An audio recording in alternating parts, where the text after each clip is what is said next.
jàngeen jëf yéen auditeurs yu rajo Sénégal ñu am mbégte di ànd ak yéen seen biir jotaay en vérité mooy jotaay bi nga xam ni moom lañ leen fàggal fii si biir rajo bi ngir rek mun a waxtaanee tolluwaay réew mi tey ji nag comme ni ñu koy defee ay bés bu ne dañ ciy dalal Babacar Mbengue mooy maire bu Hann Bel-Air conseil municipal à la ville de Dakar doonoon na député ay jamono bokk tamit su kuréel gi nga xam ne rek moom moo di taxawu Sénégal sa bopp ba di Khalifa Babacar Sall tey ñuy am mbégte di ànd ak yow si RTS rajo Sénégal si biir émission en vérité dalal jàmm. jërëjëf mi ngi maram ci invitation bi maa ngi lay nuyu di nuyu équipe technique bi ma fi fekk tey di leen jaajëfal ci dalal bi. mais di nuyu bu baax a baax le directeur général Pape Alé Niang. alors waxtaan bi mën nañ ko door ak li nga xam ni moom moo di actualité xel yépp jamono jile ma nga jëm sa dëkk ba di Touba Mbacké ndax màggal gi nga xam ni moom la ñu fay amal ñu gis ni am na yenn si jafe-jafe yi nga xam ne ba tey ma ngay wëy jëm si wàllu ndox kilifa yi dogu nañ si seen mandat ni dinañ ci indi saafara yow ban jàngat nga gis si événement bi ak itam tey ban enseignement la ci Sénégal war a tirer. waaw d'abord da nga wax loo xamante ne lu am solo la mooy waajtaayu màggalu Touba donc tey di la 10. te ci gëstu jàpp nañ ne que sëñ Touba Xaadimu Rasul tey jii moo doon bésu exilam donc ñu ne mooy 130 ans. yi nga xam ne moom la ñuy célébrer di ñaanal yàlla Serigne Mountakha Mbacké. mu yàgg fi te wér. amiin ñaan yàlla lii di ñu dëgmal. di màggal bi yàlla def ci sutura ba nit ñi dem ak jàmm dellu si ak jàmm. parce que loolu am na solo ña fay dem luy dajale mbooloo la yàlla def tamit lépp luñ fa ñaan rek suñu borom nangu ko. laaj bi am na solo parce que Touba dafay béréb boo xamante ne ci jamono ji mun naa ne ay millions yi sénégalais ñoo fay def. mu am nag jéego yoo xamante ne mun naa ne ministre de l'assainissement annoncé woon na ko daaw. ñu am luñ ci def ñu gis ne que premier ministre ñëwoon na fa it ci semaine bii weesu rek mais ñu gis ne que jour J ba mu quitté rek mu am inondation bu am loolu laaj bi ñuy njëkk a am mooy d'abord est-ce que liggéey bi ñuy def méngoo na ak la nga xam ne moom nañ doon xaar pour saafara problème yi. parce que loolu dafay faral di am ci liggéey. liggéeyu ndox nag moo jafe. inondation il faut que nga dëkk ko il faut que nga dund ko. pour mën ko xam. mais li nga xam ne moom laa doon digal en tout cas équipe bi nga xam ne ñoo ciy nekk mooy bu fekkee ne. problème bi mënuñu ko saafara féex déwén en tout cas problème na wàññeeku considérablement. équipe technique yi nga xam ne laaj na am nañ xam-xam xam nañu déjà le plan sanitaire de Touba parce que Touba léegi dootul agglomération bu ndaw. mu am jéego yoo xamante ne toujours li may faral di wax engagement ba ñuy jël na méngoo ak la nga xam ne dans la réalisation moom la ñuy gis. donc li ñu bëggoon mooy vraiment ñaan yàlla tamit que màggal bi se passe très bien. mais nii ma ko gis mu tàmbalee. xam naa ne dana jafe dana xaw a compliqué trop parce que nee nañ Touba fu mu nekk nii am na ndox. alors dëkk bu mel ni Touba ban place la war a mën a occuper si programme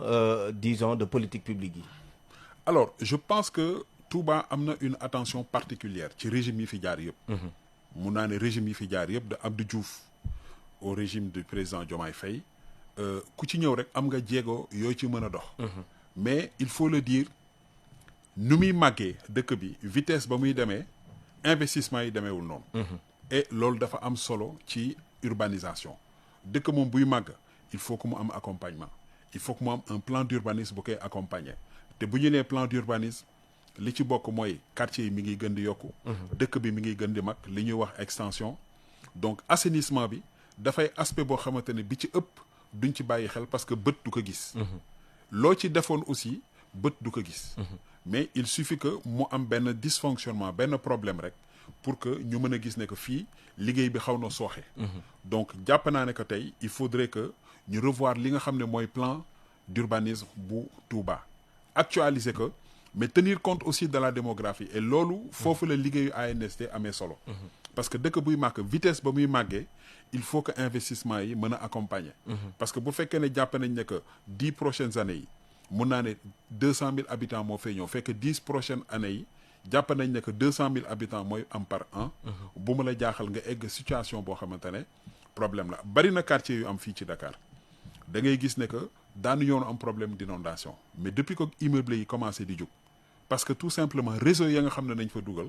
dafa doon réseau yoo xamante ne prévoirul woon plus de 100 000 habitants mais da ngay gis quartier yoo xam ñu ngi ci 500 000 habitants donc réseau boobu day sous-dimensionné donc ñu bàyyi xel ci vitesse bi nga xam ne noonu la dëkk yooyu di màggee. d'accord alors wax nga ko événement la boo xam ni mun naa ne dayoom ëpp na Sénégal sur le plan international ñëpp xam nañu bés bi ñëpp a koy waajal tey ban enseignement la ñu war a mun a tirer ci événement bu nu mel ci wàllu surtout ci wàllu koom Sénégal tey ji ban taxawaay wala ban enseignement lañ ci war a mun a jàngee. alors sant yàlla parce que dafay activité yoo xamante ne mun naa ne état du Sénégal. bu ñu waxee ci wàllu taxe fiscalité am na lu bare loo xamante ne lu mu ciy tirer profit mën na ciy tirer profit mais daf ci am surtout benn aspect boo xamante ne bu ñu ko fàtte mooy li nga xam ne mooy tourisme religieux. bari na ci ñoo xamante ne dañuy dégg Sëñ Touba. ñi ngi gëstu découvrir en tout cas jaar-jaaram. gis nañu Touba dans sa configuration parce qu'il faut le dire au plan architectural. am na photo yoo xamante ne bu ñu la ko wanee guddi di nga jug ne lii bëgg nañ dem seeti ko te bari na nag ñoo xamante ne dañuy jug tey birim réew di ñëw comme am na yeneen bërëb yoo xamante ne da ngay xool tey suñu mbokk yi nga xam dañuy jugee Mauritanie. ñëw fi bari na dans la sous-région bari na ñoo xamante ne dañ fiy ñëw xoolal Gabon bi nga xam ne Sëñ Touba jaaroon na fa. bari na fa communauté yu bari yi ñëw donc dafay loo xamante ne pour man gouvernement bi war na ko mën a capitaliser. déjà jouer ci levier boobu. pour li nga xam ne mooy visibilité mais surtout au plan économique mën a attirer ay investissement parce que looloo am solo ci mbooloo buy ñëw parce que mbooloo buy ñëw di dem te capitaliser woo rek dañuy jàpp ne que peut-être découverte la te je pense que découverte du am torop impact bu muy am ci suñu économie. alors suñu gan di Babacar Mbengue moom mooy maire bu Hann Bel-Air wax naa ko nekkoon na fi député si ay jamono bokk itam si conseils municipaux yi nga xam ne rek ñoom ñoo nekk si maire bu ville bu Ndakaaru ginnaaw Touba junj nga wàllu koom bu yàggul dara gouvernement bu Sénégal dañoo présenté benn plan de redressement économique. plan bi am na ay particularités am suñ koy méngale ki nga xam ne ñoom ñoo fa wutu rawatina mode de financement bi yow en tant que acteur en tant que maire d'une collectivité territoriale ban lecture nga am par rapport à ce plan qui a été présenté. xam nga régime bu ñëw ak gis-gisam ci wàllu économie li may faral di wax légitimité ku ko am ñu fal la dañ lay bàyyi nga doxal. donc tey de manière tout à fait légitime et légale régime bi fi nekk muy régime mu président Diomaye ak premier ministre Ousmane Sonko dañuy nekk di développer li nga xam ne mooy politique publique ñoom nañ ko gisee. mais particularité wu plan boobu c'est que ñoom dafa am nu ñu gisee lii di endettement parce que boo xoolee dañ la ne plan de redressement économique mais en réalité. c'est-à-dire que dafa am déficit boo xamante ne régime mun naa ne depuis Macky Sall depuis le président Abdoulaye Wade ba léegi ñoom ci seeni politique dañ ko bëgg a réduire maanaam yokk recette te lii jafe-jafe bi mooy mënuloo yokk recette te defoo ay investissement parce que boo xoolee ci premier trimestre 2025 2 milliards d'investissement faible na trop am na sax collectivité territoriale bu mel ni ville de Dakar ci semestre mais def nañu investissement de plus de 10 milliards donc boo ko comparé pour un état loolu déjà c'est un problème beneen aspect bi nga xam ne man dama ci faral di gëstu lu bare parce que boo nekkee maire ngay gérer un budget nga gis ne ko am nga ay jafe-jafe li ngay njëkk a gëstu mooy état central bi lan mooy problème bi parce que tey boo gisee ci plan de redressement boobu ñu wax li ci ëpp ay taxe la ci benn pàcc bi di nga gis ne que à peu près am na nee nañu dañuy commencer yokk taxe lu jëm ci alcool yi lu jëm ci cigarette lu jëm ci wàllu numérique parce que jamono ji numérique dafay loo xamante ne c'est très prisé très développé pari foot yi aussi dem nañu aussi nee nañ ci lépp lu ñuy def mooy les jeux en ligne pari foot ak am na yeneen te état bi li mu ci yaakaar mooy mën na fa prélever à peu près au moins 1000 milliards bon 1000 milliards bu fekkee ne yokk nga ko parce que éléments yëpp jotuñu ko il faudrait que ñu egg niveau boo xamante ne projet de loi bi bu ñu ko introduire assemblée bu boobaa daañu mën a comprendre exactement ñaata nañ fas yéene yokk ci activité bu ci nekk. mais est-ce que bu ñu ko yokkee demande bi du wàññeeku c'est la question qu'il faut se poser. am na ay dëkk africains yoo xamante ne lu jëm ci wàllu numérique jéemoon nañ ko parce que dañoo gis ne que tey numérique egg na niveau boo xamante ne war nañ mën a taxer mais l'État était obligé de reculer tey dafay loo xamante ne lu ñuy initier la. mais sa mise en œuvre également mise en œuvre programme de redressement boobu parce que pour man c'est un programme de redressement de réaménagement budgétaire. pour man on est en train de voir naka dañuy réaménager bu fekkee ne dem nga ba xool ne que ci wàllu subvention yi aussi nee nañ que il va y avoir des subventions ciblées xamaguñu dans l'énergie. donc foofu aussi ñu espérer fa beneen milliard mais loolu pour mettre que en œuvre c'est pas en 6 mois. ce qui veut dire que résultat yi ñu bëgg du tey nañ koy gis. au plus tard décembre on n'aura pas un impact du am benn impact. moo tax pour man politique bi nga xam ne gouvernement bi dañ ciy demee nànk mooy investissement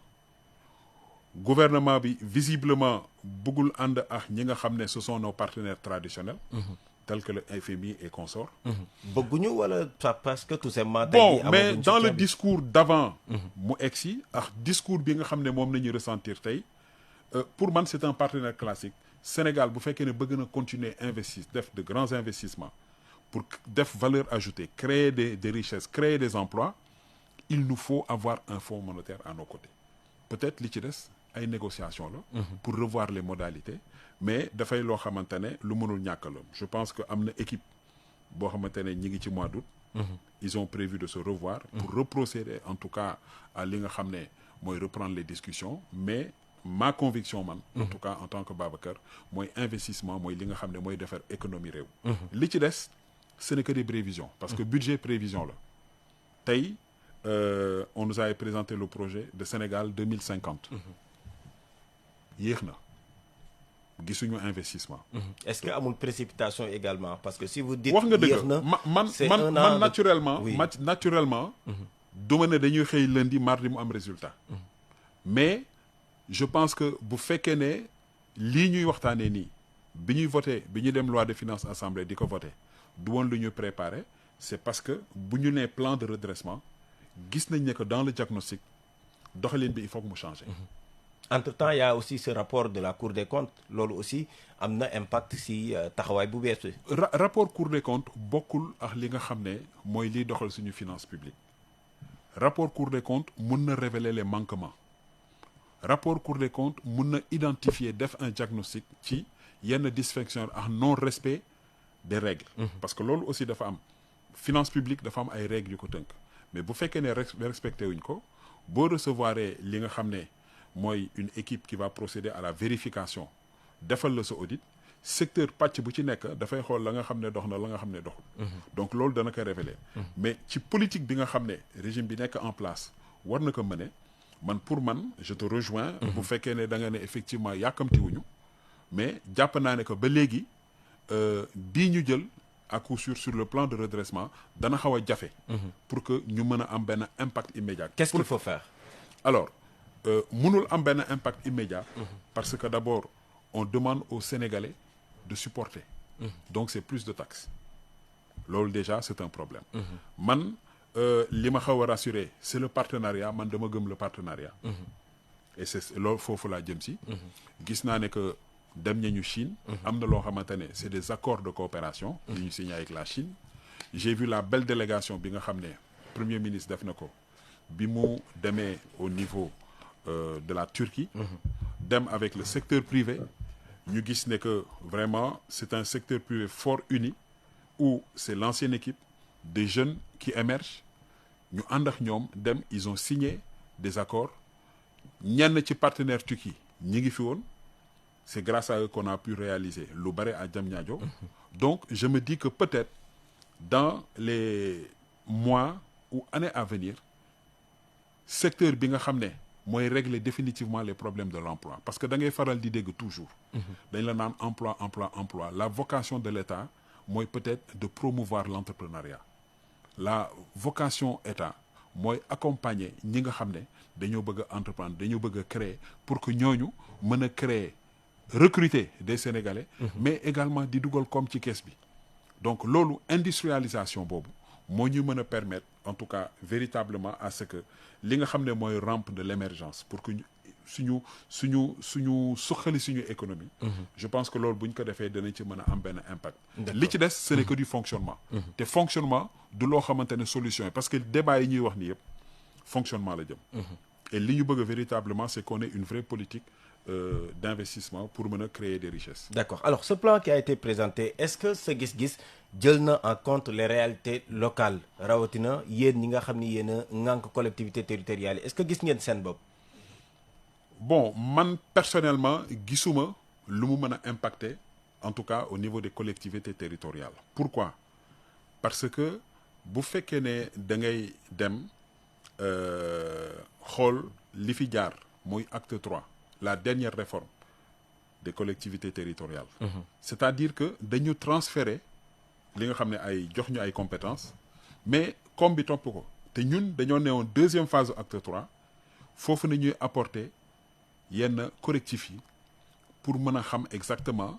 lii ñu dénk naka nañ ko mën a doxalee. tey bari na mairie yoo xamante ne am nañu jafe-jafe c'est-à-dire que ñun amuñu benn contrôle d'abord ci suñuy taxes yenn taxes yi on juge que c'est faible bu fekkee ne da nga bëgg jël ci wàllu TVA. da ngay dem ci dëkk yu bare collectivité yu bare ci Afrique pour bañ a sori Sénégal mais ñi ngi leen di verser plus de 25% de leur TVA ñii 30% ñun on est à 5%. Donc c'est pour vous dire que les transferts de l'État restent très faibles yeneen yi mooy li nga xam ne mooy les impôts locaux ñun amuñu benn contrôle man je prends l'exemple de Hann. Hann Bel-Air mooy commune bi ëpp industrie ci Sénégal ku ma gis jàpp ne que Hann Bel-Air mooy mairie bi gën a prospère. mais tey on a des difficultés pour fonctionner tout simplement parce que taxes yi li ci gën a am solo. mais duñ ko verser au niveau de la mairie de Hann. yenn yi état moo koy jël mu am beneen pàcc boo xamante ne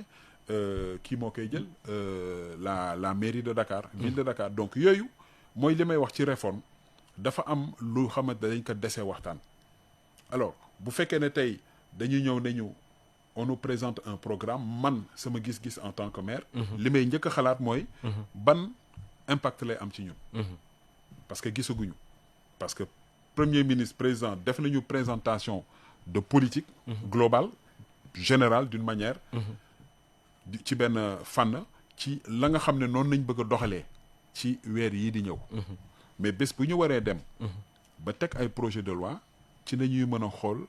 jàng kayit yi xool exactement lii ñun ban impact lay am ci d'accord alors si Turquie nee na dina suñu bisee dina janook secteur privé bi par exemple pour ñu waxtaanee document boobu naka lañ koy matérialiser est-ce que jàppoo ne également lu ni mel war naa mën a am ak yéen ñi ngànk les collectivités territoriales. le partenariat mooy li ma la wax mooy liy développer réew amul benn réew boo xam te da ngay tëju nga toog daal di ne mën nga demal sa bopp am na ñu bare dañuy bëgg a boo ni ñuy interpréter on te parle de souveraineté demal sa bopp mënal sa bopp mais même bu fekkee ne mënal sa bopp la ñun dans l'UEMOA politique bu bees bi ñu bëgg a développer c'est dem lever des fonds foofu mais am na appréciation boo xamante ne aussi man def naa ko ci UEMOA pour man les trop sont trop lourds mooy beneen bi également mooy les délais dafa gàtt marge de manœuvre bi nga xam ne am nga kax yenn partenaires yi donc moo tax bugguma di def différence entre UEMOA wala dem seeti FMI. FMI c'est un partenaire stratégique de la plupart des pays qui se développent. Maintenant il faut pas les suivre dans tout. La politique de la nation est définie par le chef de l'État avec le gouvernement ak gis-gis bi nga xam ne am nañ ko moo tax man damay dellu siwaat yi équipe bu ñu fal na jël ay responsabilités définir li nga xam ne mooy politique. Alors mais vous en tant que collectivité territoriale comment ngeen mën a disons contribuer concrètement à la mise en œuvre de ce plan comment? Bon il faudrait d'abord qu'on soit invité autour de la table parce que bul fàtte ne que plan de développement bi plan de redressement bi économique bi titre bi dafa ute ak la nga xam ne moom nañ ñuy expliquer parce que li premier ministre expliqué c'est très clair et il l'a bien argumenté dafa am secteur yu mu ciblé dans un premier temps à court terme à long terme ñun bëggoon nañuy toog discuter bien sûr dans une large concertation bu ma nee large concertation mooy AMS l'association des maires du Sénégal pour que ñun ñu mën a joxe suñu xalaat aussi li nga xam ne mooy doxal parce que am na responsabilité yoo xamante ne jox nañ ko collectivité territoriale yi état dootu ko doxala ci ñun dañu am de vraies missions lu jëm ci wàllu cadre de vie lu jëm ci wàllu éducation am na yoo xamante ne état dootu ko toppatoo ñun li ñu bëgg mooy les créer les conditions pour que ñu mën a def la politique sociale bi nga xam ne tey moom la ñuy mener dans nos collectivités man damay jël sama exemple parce que depuis quelque temps ni nga xam ne état ni mu daan collecter taxes yi reversé ñu ko ça ne suit plus ñëwatul mais am na lu bari mënatuñ ko parce que ñun dañ daan joxe des bourses scolaires liggéey ak li nga xam ne mooy le ministère l'inspecteur de l'éducation et de la formation chaque année ñu identifier 2000 enfants ñoom ñoo koy identifier des cas démunis ñu accompagner leen et dès le premier jour dañu leen di jox li nga xam ne mooy seen jumtuwaay et dafa amoon benn impact direct parce que loolu aussi moo am solo ci yenn décision nga jël ko impact bu muy am ci bénéficiaires yi d'accord et on avait vu le résultat ci wàllu santé amoon nañ benn structure de santé dafa tëjoon presque mais bi ñu demee ba nga xam ne on a renouvelé radio changé radio chaise dentaire remplacé labo bi mais tout de suite dañoo gis ne que dafa am benn impact par rapport au service public bi ñuy offrir population yi dañu abandonné woon structure boobu léegi ñi ngi ñëw mu nekk structure de proximité parce que politique de décentralisation mooy ku ci nekk commune ba nga dëkk quartier ba nga dëkk boo génnee nga bañ a sori loolu mën na tax en tout cas la nga xam ne mooy qualité bi ñuy wër ci service loo naroon dem génn aan dem di ko uti hôpital principal di ko hôpital Dantec te mën nga ko am localement dootoo ko def donc c'est pour ça qu'il est important et c'est en ce sens que ñun toujours plaidoyer bi ñuy def mooy état mu di ñu gëstu ñun démembrement état lañu lépp lu ñuy def c'est-à-dire que état moo ñu jox pouvoir bi nit ki nag bu fekkee da nga ñëw dénk ko liggéey il faut que derrière que moyens yi mën ci topp d'accord beneen bi mooy ñun ñooy autorité publique yi nga xam ne ñoo gën a exposé xam nga tey pour gis un ministre c'est compliqué rawatina nag premier ministre rawatina président de la République mais le maire il est en contact au quotidien ak ña nga xam ne ñooy seen administré mais kooku boo ko mettrul dans des conditions yoo xamante ne am na moyen donc dana xaw a difficile pour que li mu bëgg a def yëpp mën a satisfaire li nga xam ne mooy service bi pour que mu mën a ànd. alors lu ñuy woowee transfert de compétences est-ce que gis nga ni tey jóge ci état dem ci collectivité territoriale yi c'est effectif tey transfert de compétences lu jógee ci maanaam transfert de compétences de l'état ñëw ci collectivité territoriale yi est-ce que lu effectif la tey waaw mun naa ne c'est effectif ñun par exemple avant acte 3 les structures de santé dépendaient de la ville de Dakar mais dañoo gis ne que ville biñ ko transféré aux communes ñu di ko exercer transféré nañu compétence ñun on est responsable des structures de santé mais structures de santé dafa cher les moyens n'ont pas suivi déggoon nga coow bi nga xam ne amoon na fi entre les collectivités territoriales grève bi nga xam ne ak accord bi ñu amoon mënuñu ko woon respecter c'est parce que tout simplement c'est un engagement boo xamante ne signé nañ ko protocole entre les syndicats et l'État mu am benn impact financier mais différence boobu dañ ko war a def par un fonds de dotation spéciale bu mën a permettre aux communes d'exercer d'où le manque de dialogue moo tax il est extrêmement important que État collectivités territoriales yi di mën di ànd di déggoo ci yenn yi et parce que ñun dans les collectivités territoriales les investissements yi nga xam ne état yi dafay jëm dans le Sénégal mais en fait ça va dans les communes quand l'État décide d'investir pour le projet de dépollution de la baie de Hann mais c'est Hann Bel-Air qui en bénéficie c'est Pikine c'est Mbao qui en bénéficie donc d'où l'importance de cette concertation et maintenir ce cadre de travail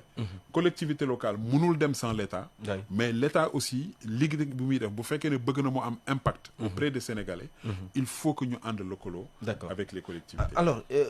puisqu'on parle des collectivités territoriales benn incident bu ndaw am na si diggante bi on ne va pas revenir sur l'incident entre le préfet et le maire de Kaolack mais prétexte la pour wax souvent les relations entre yéen ak ñi nga xam ni ñoom ñooy les autorités administratives ban enseignement la ñu war a tirer si li nga xam ne moom la ñu gis fële si diwaanu Kaolack. Alors l'enseignement c'est que un maire élu il faut que ñu jox ko cëram. Un élu dafa mériter considération dafa mériter respect. Bon le préfet réaction bi mu am ko kenn rafetlu ko même si par après ñëw na pour jéggalu ñu defaraat diggante bi kooku suñuy aada la mais ça c'est des choses à éviter am na ci préfet yoo xamante ne franchement boo xoolee seen i doxalin vis-à-vis des élus c'est-à-dire dama naan c'est des professionnels bu ñu gisee un élu considération bi ñu lay jox ak fañ lay teg mais pour que noo ko mën a expliquer mu am yenn kàddu yoo xamante ne préfet ki nga xam ne mooy représenter état am benn complicité avec le maire mu génnee kàddu loolu day yàq liggéey donc vraiment c'est des choses que nous devons éviter mën nañu comprendre yëfu nit la mais kilifa responsable amul droit à certaines erreurs donc yooyu dañ ko éviter parce que bokk na ci li nga xam ne parfois day gàllankoor li nga xam ne mooy suñu liggéey ñun en tant que maire. Babacar Mbengue il est le maire de Hann Bel-Air doon itam conseil municipal si Dakar doonoon député bokk si taxawu Sénégal bu Khalifa Babacar Sall bu yàggul dara mooy fukki fan si weeru juillet bi ñu génn am na bataaxal bu jugee si ministère des collectivités territoriales jëm si yenn maire yi nga xam ne tey jii dañ leen di saytu gis nañ ci daanaka lu toll si ay lu bëriwul si ay collectivités territoriales en tout cas seeni yorin dañ ko war a saytu bokk na si maire yi Dakar bi nga xam ni conseil nga fa décision bu jógee si kilifa bi muy maire muy le ministre yow ban lecture tey jii nga si amee. waaw c'est-à-dire que ñun dañu gis lettre circulaire bi mais du foofu rek la war a yem parce que yàgg nañ ñu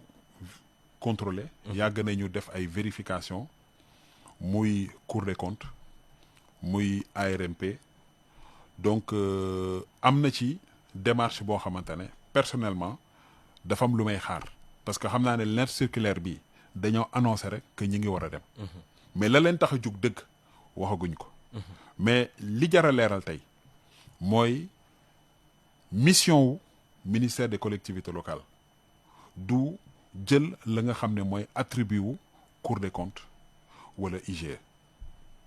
laaju ñu leen ñu auditer du seen cër du seen métier amuñu sax en fait le personnel adéquat bu ko mën a def mais par contre bu fekkee ne ministère bi jugé na utile parce que dafa am aussi loo xamante ne moom nañuy wax dans la pratique administrative ñoo xamante ne dañuy adresser lettre directement au ministre pour def de la dénonciation man j'ai connu ça à Hann au niveau du centre de santé de Hann Bel-Air Hann-sur-Mer il y a de cela 10 ans service bi nga xam ne mooy def inspection au niveau du ministère ñëw nañu Hann pour vérifier parce que dafa amoon une situation donnée donc ñoom ba ñu egsee seeni mission moo doon xool exactement débat bi nga xam ne dafa posé woon problème parce que syndicat yi def ci indi woon grève ak yeneen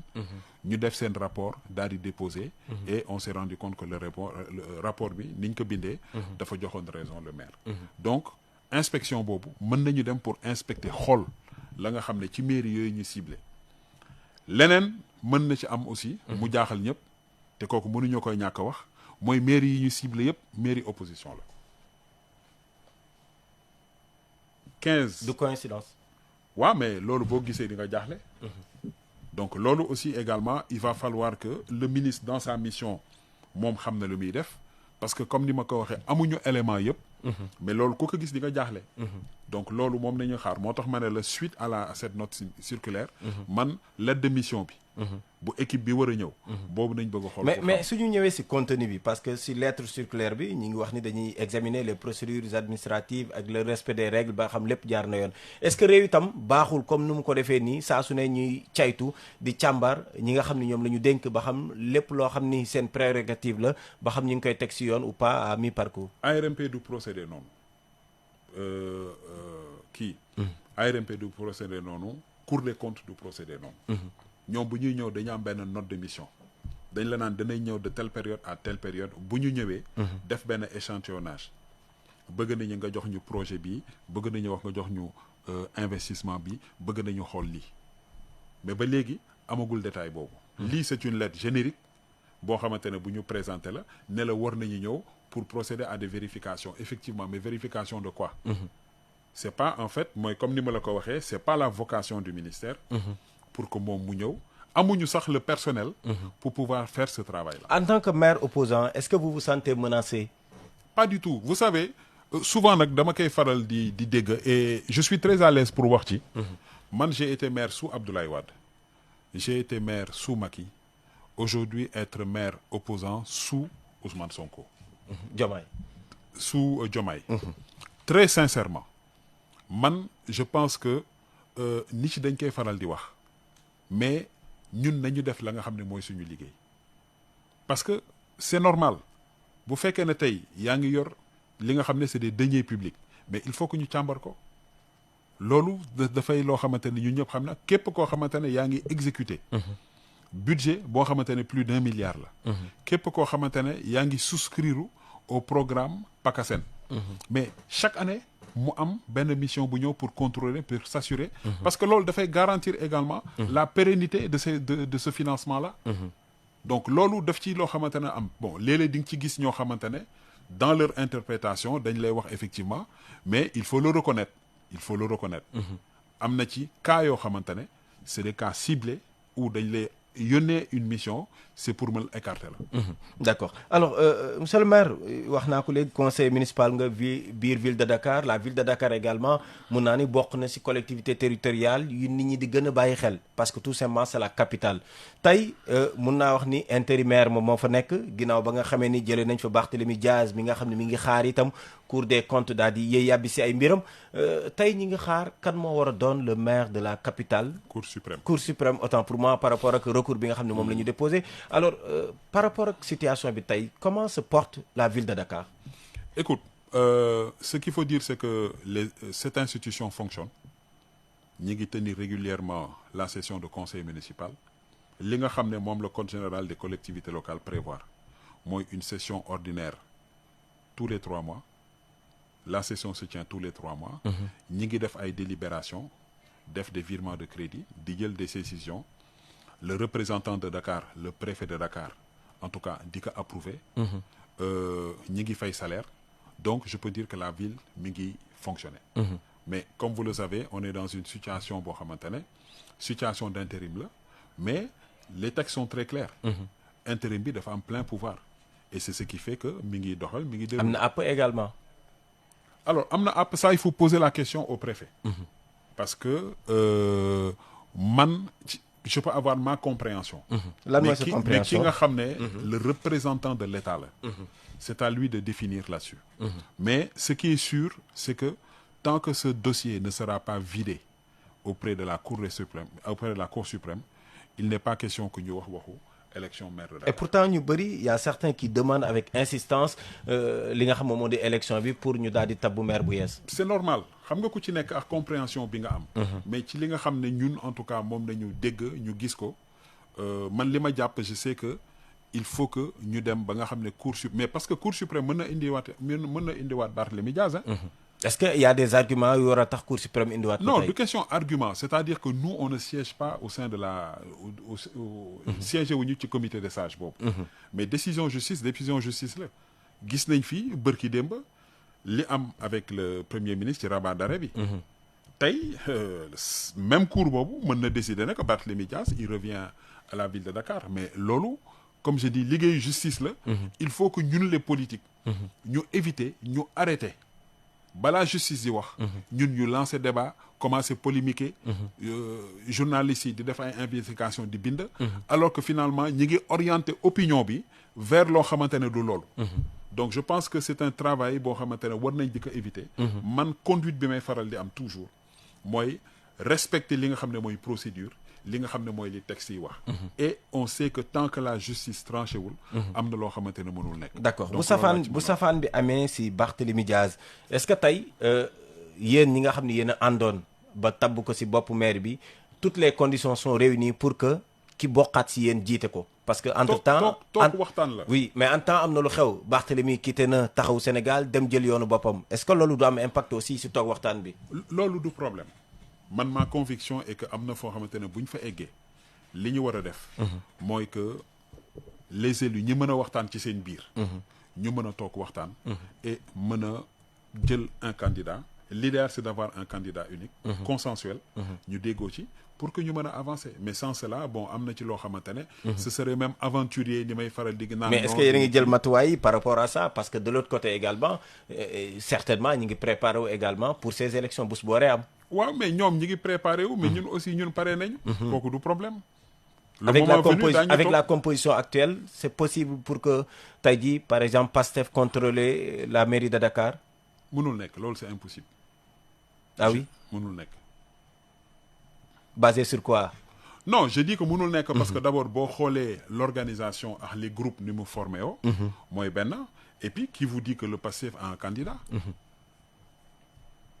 nit ñaa ngi naan mais est-ce que le Pastef a un candidat? Non, li yanu maanaam mooy équipe sortante. Quelqu'un comme Barthélémy Dias, il est clair que muy moom avec tous les élus le moment venu je ne sais pas quelle est l'idée mais man bu ñu ma déggaloon mooy ñu toog ñu waxtaan et puis ñu discuter. Est-ce que Babacar Mbengue bu boobaa mën nañu xaarandi mu doon candidat? moi je suis quelqu'un de très discipliné. ànd groupe du ma ci jiitu kenn. dama bëgg li am solo mooy ñun ñu toog ak ku mu munti mën a doon. moi c'est comme ça. mais bu fekkee proposition bi yow la si yow la tukkee. est-ce que waaw mais loolu eggaguñ ci. buñ ci eggee mais c'est inchallah une possibilité la possibilité waaw loolu yëpp mën na am mais loolu li am solo li ma bëgg nga jàpp. oui mu jugee ci Babacar Mbengue. mooy discipline de groupe. discipline de groupe. dañu àndu nawle ku ci nekk mën nga nekk candidat mais c'est pas ça le plus important. le plus important mooy ànd nawle bi ñuy ànd ñu toog waxtaanee ko déggoo na nga xam ne defoon nañu. ba déggoo de 2009 parce que c'est pas une équipe. bu ñu jàpp 2022. de 2009 le maire de Dakar n'était pas élu au suffrage direct. c'était avec Khalifa Ababacar Sall. mais il y avait d'autres bi ñu toogee waxtaan bi ñu duggee ci biir kenn moo jug donc bu nit ñi jug di daw parce que diw bëgg na non loolu c'est pas le plus important. man li ma jàng ci politique mooy d'abord ànd bi nga xam ne on doit se faire confiance. li nga xam ne mooy intérêt lié intérêt boo xam te ne ñoo ko bokk. muy un intérêt commun moo tax pour man taxaw am na foo xamante ne bu fa eggee ak ñi ñu war a àndal yëpp daañu toog waxtaan. mën a dégager un profil. dégager un candidat. préfet woote ñu dem dans le conseil. ñu mën ko wax ak képp koo xamante ne mën nañ ci waxtaan la. mais yu mel noonu bu amee da ngay comprendre ne que bon c'est normal que ku ci nekk nag di wax la mu xalaat. oui Barthélémy Dias a été disons un acteur bu am solo si biir kuréel googu ngay tudd muy taxawu Sénégal comment vous avez accueilli demam bi nga xam ni tey jii def na ko. man personnellement avec ça a été difficile parce que j'ai un rapport très particulier. Bart et c'est un garçon que j'affectionne beaucoup. Qui a beaucoup de talent qui a un courage dafa gëm lu muy def lu mu gëm loolu lay wax lu mu gëmul lu mu la ko wax donc ku mel noonu boo leen di ànd ngeen yàgg di liggéey mu xëy na dafay créer mouvement am d'abord du neex ci xol parce que c'est toujours un allié un camarade politique bu ber daaram mais boo suivre aussi tuuti histoire politique da ngay xool Moustapha Niasse ba nekkoon parti socialiste dafa génn parti socialiste pour taxawal AFP. Macky Sall nekkoon PDS dafa génn créer kuréelam Khalifa nekkoon PS ñëw créer kuréelam donc bu ko Barth defee dañuy jàpp ne que c'est toujours dans ce même sillage ci nañuy avancer et que politique moo bindee noonu. Et ce qui n'est pas sans conséquence également surtout pour taxawu Sénégal ñu bëri tey ñu ngi posé wu la question concernant l'avenir de ce mouvement est-ce que le départ de Barthélémy du ñu wax ni bon pas utiliser le terme dina rey carrément ce mouvement là. Vous savez il faut pas comparer li nga xam ne moom ni ñu xool par rapport ni mu daan doxee démb. par rapport ak tey amul benn parti buy dem ak élection bu mu munti mën a doon te defuloo coalition. Et ça c'est extrêmement important. loolu dafa jar a bàyyi xel. amul kenn koo xamante ne da ngay demal sa xel nga bëgg nit ñi nga bëgg ñu jàppale la te doo wax ak ñoom. loolu coalition rek moo lay mettre nga def benn large. cadre boo xamante ne da ngeen di toog waxtaanee ko mën a élaborer stratégie ba pare nag di def sacrifice pour mën a tànn benn candidat. parce que léegi gis nga maire yi avant dañ doon wax naan non on va mettre en place une équipe. bu équipe bi jàllee après ñu tànn maire. léegi la loi nous l'impose. Le maire est élu au suffrage universel direct. Donc dès le début. di nga gis ne que moom dañuy def. Donc tey au niveau en tout cas de l'opposition le travail bi nga xam ne moom l'opposition bi di def parce que ñaari kuréel la il faut pas se voiler la face hein. Politique dafa am ñi ànd avec le pouvoir ñi ànd avec l'opposition donc ñi nga xam ne ñi ngi ak le pouvoir ñi ngi waxtaan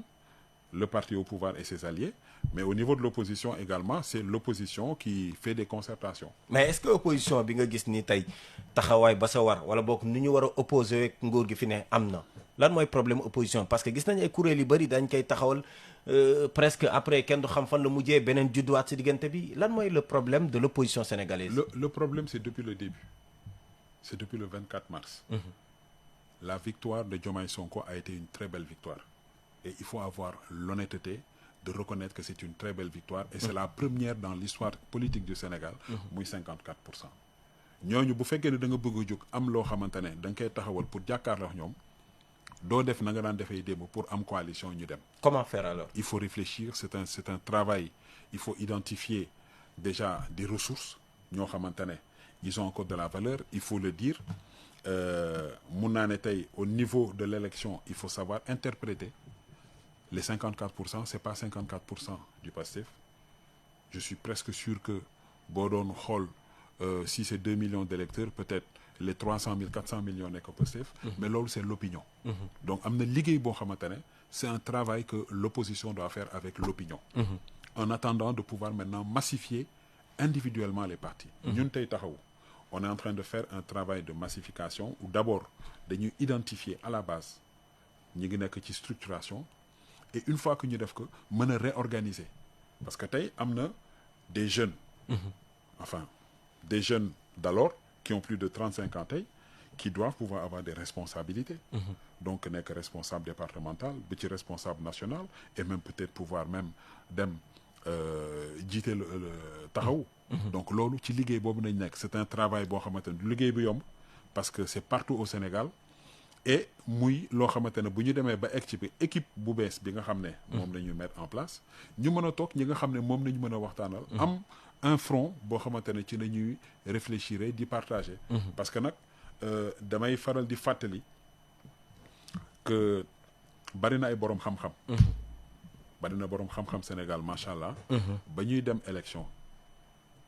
tey Cheikh Anta amul lu ñu dul wax ci moom amul lu ñu dul wax ci Mamadou Dia mais amul kenn ku ci dem élection am 10% et pourtant c'est des personnes qui sont vénérées c'est pour vous dire que lépp liggéey politique la ñeme le terrain et surtout en tout cas avoir cet engagement communautaire parce que le problème c'est de servir la communauté mais la ngay def mu méngoo ak la nga xam ne la ngay wax méngoo ak la nga xam ne askan wi moom dañuy xaar. d'accord alors jógee mairie Dakar dugg ci mairie boo xam mooy fi nga xam ni daanaka wax nga ko góor yu bëri jaar nañ fi taxul yow yaa toogaat ci bopp kuréel googule sa ba muy mujjee également bëri na ay promesses yu nga xam ne defoon nga ko ngir mën a soppi xar kanamu li nga xam ne rek moom mooy collectivité territoriale bi que ce soit muy réhabilitation voirie locale bi modernisation système sanitaire entre autres tey suñ doon def un bilan à mi-parcours lan nga jàpp par rapport ak li nga def ak lan mooy jafe-jafe yi ngay rencontrer dëgg-dëgg. alors il faut dire que la collectivité locale de Hann Bel-Air du ma revenir ci li nga xam ne ay inégalité la parce que li commune bi di wane comme ressource ute na ak la nga xam ne moo nekk ci kees bi mais c'est que commune bi dafa am histoire dafa am fu ñu jugee man yemuma ci mairie boo xamante ne dama ne man damay fonctionner avec mes ressources propres dama jàpp ne que ville de Dakar Hann Bel-Air daf ci bokk dama jàpp ne que Hann Bel-Air dafa bokk ci Sénégal donc ci réalisation yenn projets yi dañuy dem dans les programmes de l'État mun naa la jox benn exemple boo xamante ne le cadre de vie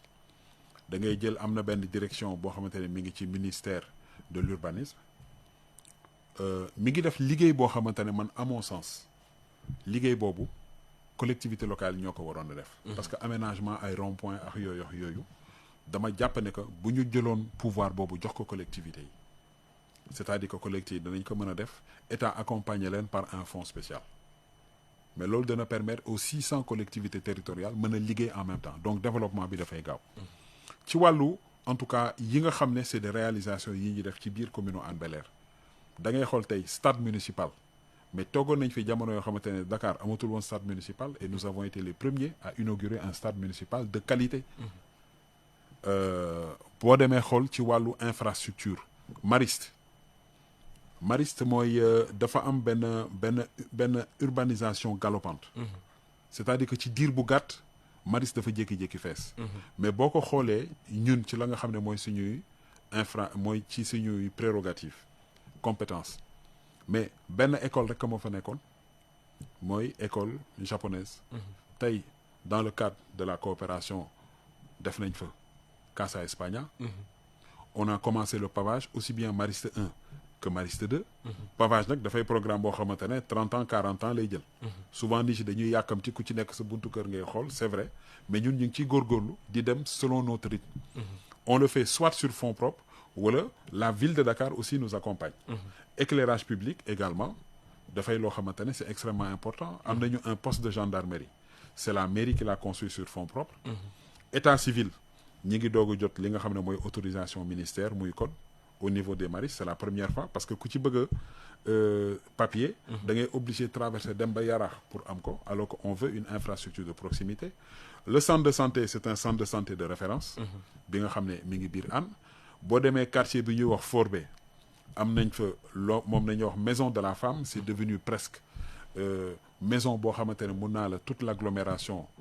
centre bi foofu moom nañuy jël je wax naa ko sànq lu jëm ci wàllu gendarmerie bi nga xam ne également ñun ñoo ko réalisé. boo demee Hann Village côté Soleil c'est un quartier boo xamante ne qui a plus de 100 ans totalement disons à 95% pavé parce que loolu mooy li nga xam ne moom nañuy xaar dans ces équipements. reconstruire li nga xam ne mooy état civil bi. boo demee côté Yaraax dans le cadre de la restructuration mu nekk un volet de projet du projet de dépollution de la baie de Hann. tout le quartier sur 3 kilomètres a été restructuré. Daara moderne première Daara moderne au niveau de la région sans compter la politique sociale bi ngay def wax naa la baie de Hann boobu nga wax également mooy rester presque une vive préoccupation des populations. tey jii concrètement lan lañ ci def ak itam lan mooy jafe-jafe ba tax na mënuñoo régler définitivement cette question. projet baie de Hann mi ngi avancé le projet de la dépollution de la baie de Hann mi ngi avancé mais sànq dans le cadre du partenariat wax naa dans mes réalisations ñun dafa am jumelage moo tax man dama gëm partenariat jumelage yoo xamante ne en tout cas ñi nga xam ne ñoom nañ ko seqal muy ville commune de Fos-sur-Mer à Marseille def nañ fa maison des pêcheurs def nañ fa maison de quartier def nañ li nga xam ne mooy bibliothèque ak théâtre de verdure. école am na école boo xam te dañ ko réhabiliter et cette année on va introduire le basket dans cette école. tu vois réhabiliter école bi fu mu nekk nii am na en tout cas du point de vue avancement dans les réalisations pour le projet de dépollution de la baie de Hann comme ni mu la ko waxee. xam nga assainissement da ngay gasul doo ko gis. mais projet mi ngi avancé. peut-être que connaître na ay lenteur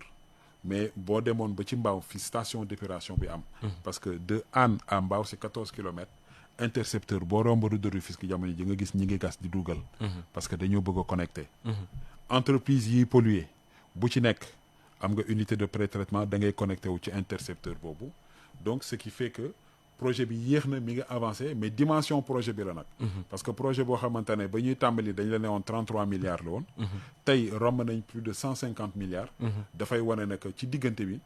am na surtout des études complémentaires. yu doon définir ne ko bàyyi woon nañ lii fàtte woon nañ lii war nañ ko jokk jàpp nañ bu ñu defee lii moo gën a répondre parce que maintenant on a un code de l'environnement qui nous oblige à respecter. mais est-ce que jàpp nga ni fii ak 2027 muy app bi nga xam ne daanaka moom mooy élection yi di ñëwaat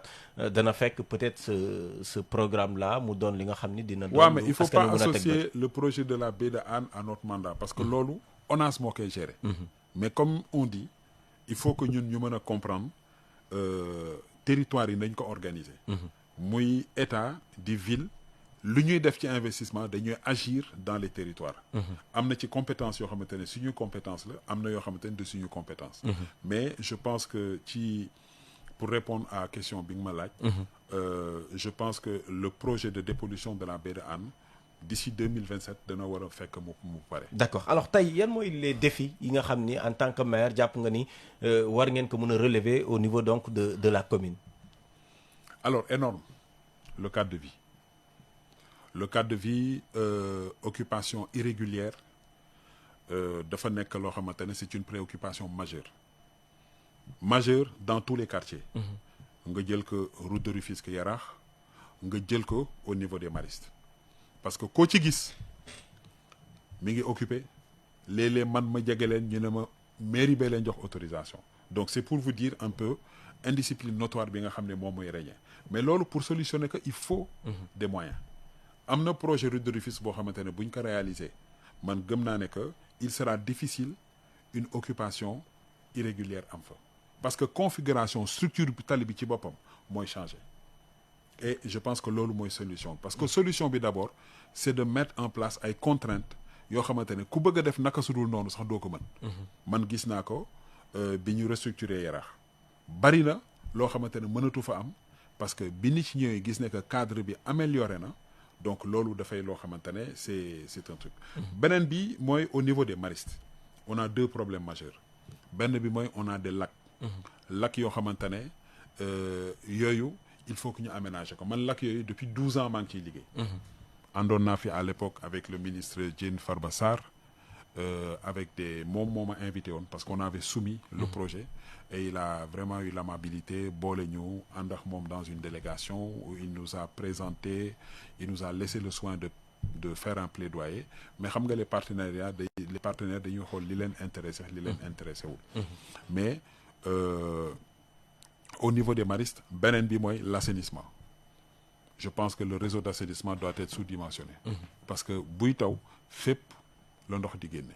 fépp la ndox di génne donc ça ce sont les gros problèmes majeurs li ci des c'est des projets yoo xamante ne avec le temps ça va se faire wax naa lu jëm li wàllu pavage tout le monde veut le pavage dafa nekk à la mode mais la vérité est que il faut des moyens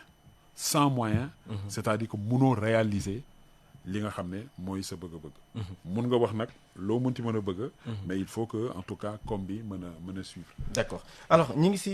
càppaandaw li nga xam ne rek moom moo di émission bi suñu gan ma fàttali leen ko di Babacar Mbengue moom mooy maire bu Hann Bel-Air bokk itam si ñi nga xam ne rek ñoom ñoo ñu teewal si biir maire bu Ndakaaru bokk itam si kuréel gi nga xam ne moom mooy taxawu Sénégal bu Khalifa Ababacar Sall ñu jeexal ak wàllu yoon bu Sénégal ñoom UMS tabb nañ sax njiit lu yees démb tey yow soo amoon benn lecture booy def si doxalinu yoonu Sénégal rawatina depuis l'arrivée du président de la République Bassirou Diomaye Diakhar Faye ban lecture nga si amee yow. waaw nañu bàyyi justice ñu def seen liggéey moi je crois que le problème bi gën a mag bi ñu am c'est que dañuy faral di jiitu justice ci seeni ay décisions dañuy faral souvent di wax lu justice waxul et je pense que dafa nekk un pouvoir indépendant nañ leen bàyyi ñoom ñu def seen liggéey ci seeni doxalin. gis nañ ne ko fan yi am na en tout cas coppite yu bare yoo xamante ne bëgg nañ ko indi ñi ngi wax waxu cour constitutionnel conseil constitutionnel yaa ngi dégg tuuti ñi ngi wax également ci OFNAC et autres mais li ci am solo mooy surtout li nga xam ne mooy prérogative en tout cas cour bi kay wala conseil bi kay porté dañ leen bàyyi ñoom dans leur mission ñu mën ko def mais beneen bi aussi mooy ñu adapté ko gis nga souvent da ngay saisir conseil constitutionnel ñu ne la ils sont incompétents donc je pense que bu fekkee ne adressé nga ils sont incompétents loolu dafay demander une mise à jour moo tax les réformes dafa baax réforme dafa baax il faut pas que ñu ne dañu bëgg a indi ay changements ñu ne d'accord uñ ci li ci am surtout si dialogue la ñëwee aussi si ñaari dialogue yi am yëpp proposition boobu ñëw na exactement je pense que loolu dafay indi li nga xam ne rek mooy mise à jour nañu ne communes yi mairie nañ daan doxee avant 96 wax dëgg yàlla mënatul nekk en 2014 ñun loolu moo ñu dal au niveau de la justice donc je pense que il faut apporter les réformes nécessaires mais surtout en tout cas faire en sorte que les corrections yi nga xam ne indi nañ ko ci cours yu bees yi mu méngoo ak la nga xam ne dana leen mën a permettre ñu liggéey convenablement parce que loolu aussi dafay ay difficultés mënuma comprendre ñu am possibilité dem à un référendum nga xam ne que tu mets tout sur la table 2 mois après le référendum on fait face à des blocages moo tax damay rafetlu ba ñu defee li nga xam ne mooy règlement intérieur bi def li nga xam ne mooy mise à jour ñëpp a toog ànd ci mu am ci benn point boo xamante ne dañ ko conseil daf ko rejeté et c'est acceptable. Parce que tey un magistrat ne peut pas être entendu par n'importe quel député ak ku mu munti mën a doon ak niveau boo munti mën a toll. Donc yooyu aussi dans l'exercice de ses fonctions. Donc yooyu c'est des choses qui peuvent arriver mais pour man dafay loo xamante ne dama koy qualifier d'erreur mineure. Mais li ci am solo mooy nañu avancer avec les grandes fermes. les grandes réformes yu mag yi. parce que loolu nag mooy def ñu am li nga xam ne mooy un vrai état. sànq ci biir waxtaan wax nañu waxu les investisseurs loolu bokk na ci li tax ñu ñeme Sénégal bu fekkee ne am nañu une justice crédible. loolu bokk na ci li nga xam ne dafay taaral réew dafay tax nit ñi. même bu fekkee ne investir nañ en cas de recours wala situation bu amee. ils pourront faire recours à cette justice. est-ce que problème mu yoonu Sénégal du yéen acteurs politiques yi parce que suñ ko déggee di ko ŋàññi rek dafa fekk ni peut-être am na ñenn si yéen ñi nga xam ne ñu ngi leen di topp wala am nañ fa dossier est-ce que le problème ne se situe pas aussi à ce niveau perception bi ngeen di am yéen si yoon les acteurs politiques certains bien sûr. oui les acteurs politiques mais la mission en tout cas bi nga xam ne moom la ñu assigné au pouvoir exécutif je veux dire kenn mënu ci dugg ils ont un vrai pouvoir pour man les acteurs politiques dañuy wax nii rek peut-être avec le travail de l'opinion l'influence les gens di interpréter xel yi xaw a réer mais en termes d'objectivité mais pour man le pouvoir judiciaire est un pouvoir qui doit rester intact et très fort. Babacar Mbengue merci beaucoup c'est la fin de notre émission ñu amoon mbégte di la dalal ci biir waxtaan bi. merci mi ngi di la sant di la gërëm di remercier encore toute la RTS mais surtout di ñaan yàlla may ñu am màggalu jàmm. di ñaanal bu baax a baax sëñ Mountakha. amiin Xaadimu Rasuul jërëjëf mu nekkoon Babacar Mbengue maire bu Hann Bel-Air doon itam conseil municipal ci ville bu Ndakaaru doon itam ku bokk ci kuréel gii di taxawu Sénégal bu Khalifa Ababacar Sall tey moo nekkoon suñu gan seen biir émission en vérité ci kaddu gi Migui Maram Ndiaye ci technique bi Ibrahima Fall ma koy jaajëfal baax a baax di jaajëfal itam Ndeye Aram Mbaye Demba Malick Mbodj ci njàppandal bi ba li nu mel mun a yemb di leen dig daje ay bés yi di ñëw waaye laata loolu ñu ngi leen di ñaanal màggalu jàmm jaa ngeen jëf.